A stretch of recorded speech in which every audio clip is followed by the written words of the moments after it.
লন্ডনের হিথ্রো এয়ারপোর্টে নামার পর অনেক যাত্রী ওয়েলকাম টু হিথ্রো লেখা পোস্টারগুলো দেখতে পান।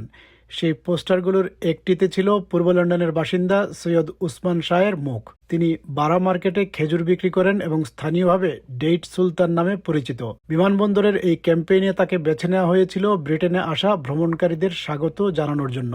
পোস্টারে নিজের ছবি দেখার খবর পেয়ে প্রথমে উসমান বিশ্বাসই করতে পারেননি। পরে যখন সত্যি পোস্টারটি বিমানবন্দরে টাঙানো হলো, তখন তিনি উপলব্ধি করেন যে এটি তার জীবনের বড় একটি অর্জন। বিষয়টি তার পরিবারের জন্য অত্যন্ত গর্বের ছিল। তার বাবা মা যখন বিমানবন্দরে গিয়ে তাদের ছেলের ছবি পোস্টারে দেখেন, তখন তারা এটিকে তাদের জীবনের অন্যতম সেরা মুহূর্ত বলে মনে করেন।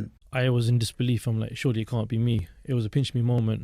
But when it actually went up, it was one of those moments where I took a step back and I said, wow, I've actually done something here. But then when my mum and dad went there and saw a picture of their son on Heathrow Airport, my mum and dad looked at me and said, son, this is the greatest moment of our lives. উসমানের বেড়ে ওঠা পূর্ব লন্ডনের forest গেইটে।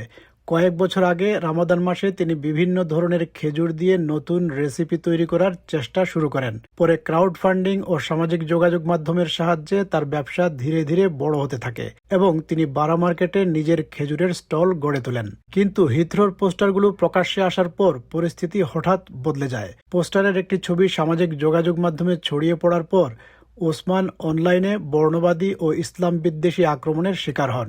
বিষয়টি এতটাই বৃদ্ধি পায় যে বিমানবন্দর কর্তৃপক্ষ পোস্টারগুলো সরিয়ে নেওয়ার প্রস্তাব দেন, কিন্তু ওসমান সেই প্রস্তাব গ্রহণ করেননি। বরং তিনি ভিন্ন পথ বেছে নেন। যারা তাকে অনলাইনে আক্রমণ করেছিল তাদের অনেকের মন্তব্যের জবাব দেন তিনি জানান, তিনি ঘৃণার জবাবে ঘৃণা ছড়াতে চান না, বরং মানুষ চাইলে সরাসরি এসে তার সঙ্গে দেখা করে এবং তার সঙ্গে বসে খেজুর খেতে পারেন। তিনি তাদের আমন্ত্রণ জানান বারা মার্কেটে তার স্টলে আসতে, যেখানে খেজুর তাদের জন্য বিনামূল্যে থাকবে। I said, guys, I don't hate you. I'm not going to fight. I'm not going to fight fire with fire. You've gone ahead and said X, Y, Z. You know what?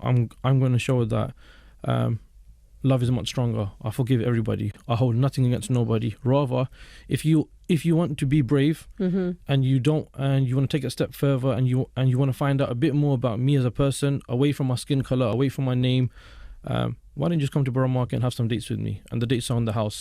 অবাক করার মতো বিষয় হলো, অনলাইনে যারা তাকে আক্রমণ করেছিল তাদের মধ্যে কয়েকজন সত্যিই তার আমন্ত্রণ গ্রহণ করে বাজারে এসে দেখা করেন। তাদের একজন দেখা করতে এসে তাকে ফুলও দেন।